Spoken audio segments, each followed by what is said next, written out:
Hi everyone, how are you doing today? I'm going to read now chapter 4 of Charlotte's Web, and that chapter is called Loneliness. Oh, I wonder who's feeling lonely. Maybe it's Wilbur. All right, here we go.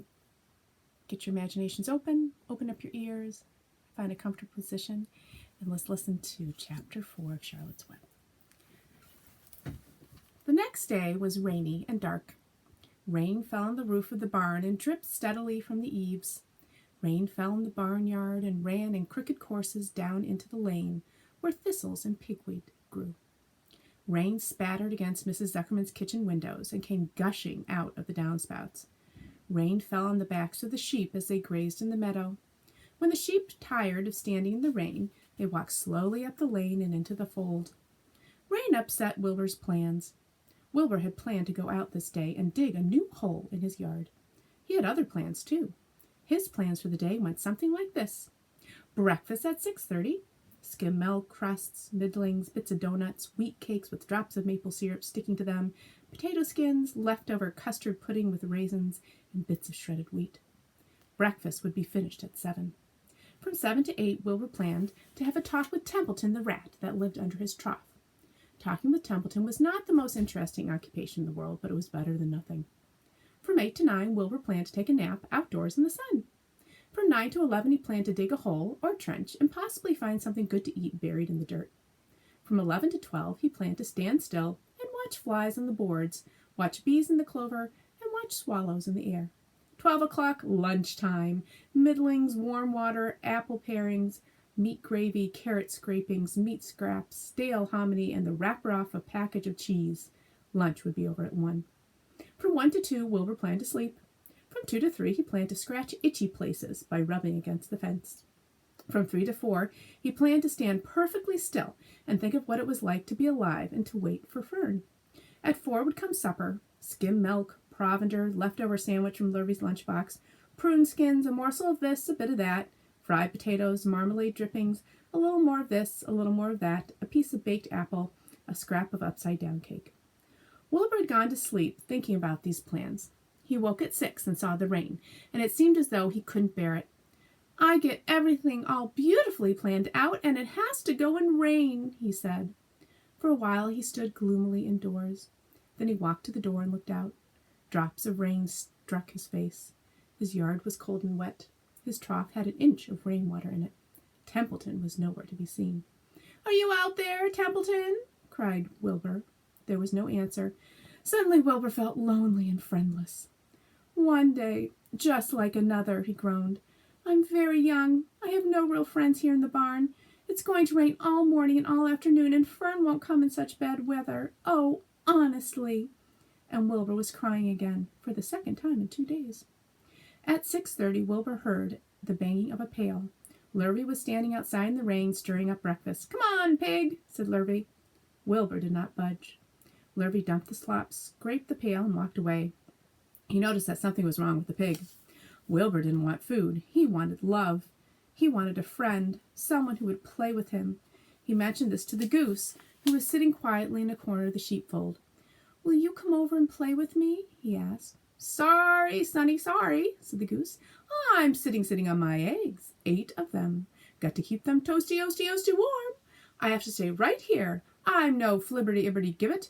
I do not play when there are eggs to hatch. I'm expecting goslings. Well, I didn't think you were expecting woodpeckers, said Wilbur bitterly. Wilbur tried next one of the lambs.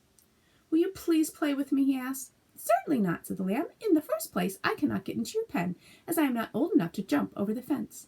In the second place, I am not interested in pigs. Pigs mean less than nothing to me. What do you mean, less than nothing? Replied Wilbur. I don't think there's any such thing as less than nothing. Nothing is absolutely the limit of nothingness. It's the lowest you can go. It's the end of the line. How can something be less than nothing? If there was something that was less than nothing, then nothing would not be nothing. It would be something, even though it's just a little bit of something.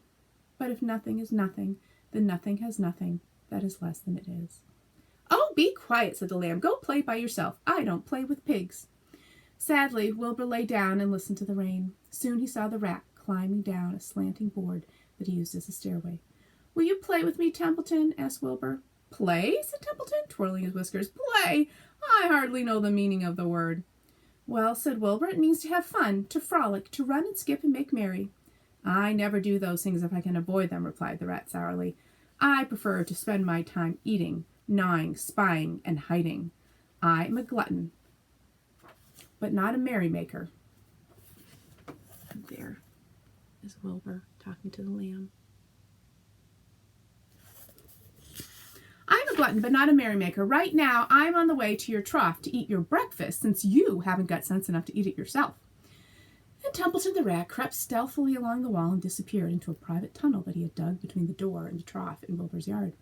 Templeton was a crafty rat, and he had things pretty much his own way. The tunnel was an example of his skill and cunning. The tunnel enabled him to get from the barn to his hiding place under the pig trough without coming out into the open. He had tunnels and runways all over Mr. Zuckerman's farm, and could get from one place to another without being seen. Usually he slept during the daytime and was abroad only after dark.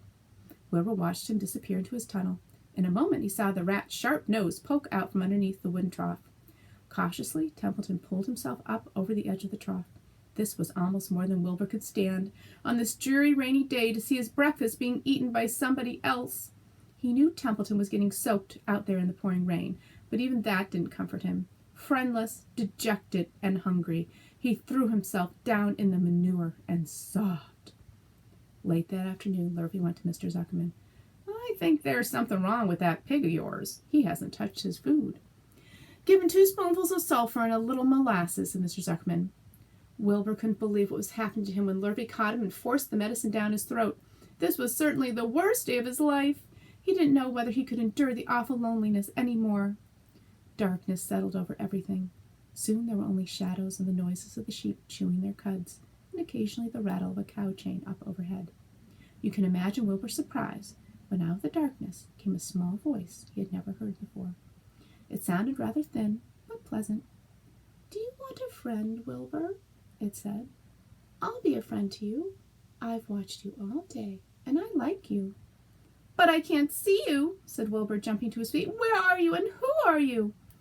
"I'm right up here," said the voice. "Go to sleep. You'll see me in the morning." Oh, there's Wilbur crying. He's so lonely. Who do you think that little voice was? We'll have to find out. That's the next chapter. I think we're going to meet someone special in the next chapter. All right, have a wonderful day. I'll see you later. Bye.